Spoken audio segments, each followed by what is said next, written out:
కొన్ని విషయాల్లో దేవుని నమ్ముతాం, కానీ కొన్ని విషయాల్లో దేవునిపై ఆధారపడలేం. అదైతే జరుగుద్ది కానండి. ఎంత భయంకరమైన సంఘటన ఎలా జరుగుద్దండి? అగ్నిగుండంలో వేసాక ప్రాణంతో ఎలా ఉంటారండి? అగ్నిగుండమే గాక భయంకరమైన సింహభంలో మనిషిని వేశాక జరిగేదేమిటి? ఎవరిని నమ్ముతున్నావు?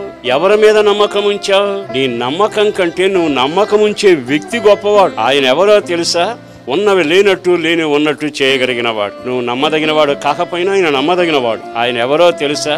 నువ్వు నమ్మిక ఉంచితే నీ నమ్మిక ఒమ్ము కాకుండానట్లుగా శవాన్ని కూడా సజీవుడిగా లేపగలిగిన సమర్థుడు. దేవుడు ఏమన్నాడు? మూర్ఛల బిడ్డతో తల్లడిల్లిపోతున్న తండ్రితో నమ్మిక మాత్రం ఉంచు, నేను చేయగలను. ఎవరు చేయలేకపోయినా, ఎవరి వల్ల కాకపోయినా, ఎవరు ఆదరించలేకపోయినా, ఎవరు నిన్ను చేయబడుకు నడిపించలేకపోయినా నీ కన్నీరు ప్రవాహమై ఏరులై పారుతుంది.